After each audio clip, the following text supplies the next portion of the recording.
অনেকদিন আগে ভোটার হয়েছি, বাট নানা রকম কারণে কখনো ভোট দেওয়া হয়নি। তো এইবার আমাদের ঝিনাইদহ উপজেলা নির্বাচনে ফার্স্ট টাইম ভোট দিতে গিয়েছিলাম। আসসালামু আলাইকুম, কেমন আছেন সবাই? ফার্স্ট টাইম ভোট দিতে যাব, তো ভাবলাম সুন্দর একটা ড্রেস পরে যাই।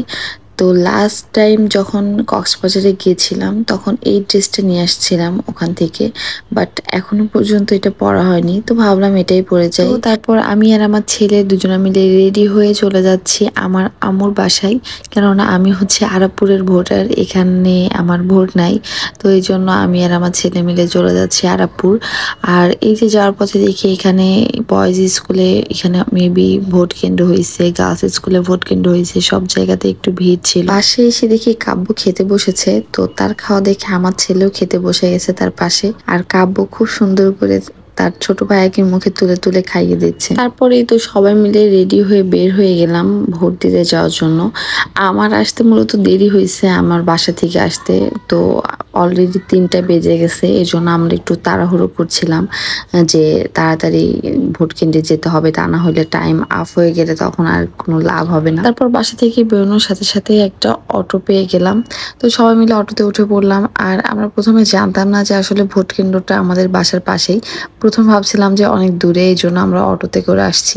তো তারপরে এই যে আমরা এসে এখান থেকে আমাদের অটোটা দাঁড়ালো, এখান থেকে আমরা আমাদের নামের সিরিয়ালটা নিব। তো এখানে আমরা বেশ কিছুক্ষণ ওয়েট করছিলাম, বাট এখানে কোনো রকম আমাদের নামের সিরিয়াল খুঁজে পাওয়া যাচ্ছিল না।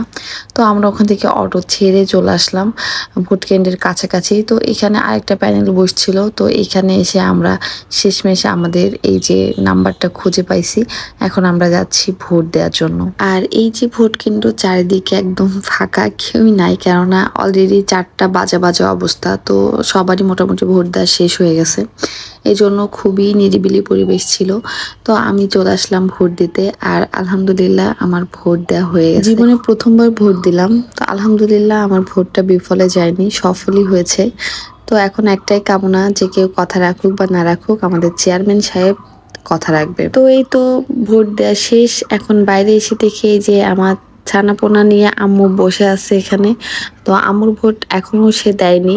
আমার আমি আর আপু গিয়েছিলাম ভোট দিতে, তো সে হচ্ছে আমাদের 2 ছেলেকে নিয়ে বসেছিল। তো এখন হচ্ছে আম্মু যাবে ভোট দিতে। আমরা এই যে বাইরে চলে আসছি, আর এসে আম্মুর জন্য একটু ওয়েট করছিলাম। মশূর গার্লস স্কুলে আমাদের ভোট কেন্দ্র হয়েছিল, তো আমরা ভোট দেওয়া শেষে আম্মুর জন্য ওয়েট করছিলাম মাঠে। বাট আমাদের যেহেতু ভোট দেওয়া হয়ে গেছে, এই জন্য আমাদের মানে মাঠে দাঁড়াতে দিচ্ছিল না। তো এই জন্য আমরা ভোট কেন্দ্র থেকে বের হয়ে মানে স্কুলের সামনে রাস্তায় এসে আম্মুর জন্য ওয়েট করছিলাম। আর ওই যে আম্মু আসছে সামনে। তোমার ভোটের দেখাও, প্রমাণ দেখাও, তুমি যে ভোট দিয়েছো। এই যে ফার্স্ট টাইম ভোট, জীবনের প্রথম ভোট দিছি।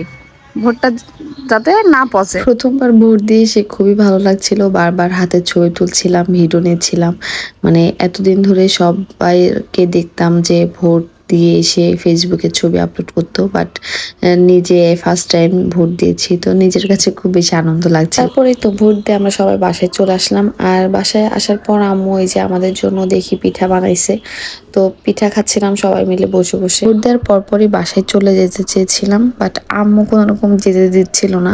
আর তারপর সাইফানের বাবা ফোন করে বললো যে সেও সন্ধ্যার পরে আসবে, আমরা যেন না যাই। এই জন্যই হচ্ছে আম্মুর ওখানে থেকে গেলাম। তো তারপরেই তো সবাই মিলে বিকালবেলা একটু ঘুরতে বের হয়েছিলাম বাসার সামনে। বাসার সামনের পরিবেশটা বেশ সুন্দর, অনেক কিছু চেঞ্জ হয়েছে আগের থেকে। তো বাসায় আমার এখানে আসলে আসলে তেমন একটা বাইরে বের হওয়া হয় না, এর জন্য দেখা হয় না। তো এই ছিল আজকের ভিডিও, নেক্সট ভিডিও আবার দেখা হয়ে যাবে। সে পর্যন্ত সবাই ভালো থাকবেন, সুস্থ থাকবেন, আর আমার পেজটাকে একটা ফলো দিয়ে দিবেন। আল্লাহ হাফেজ।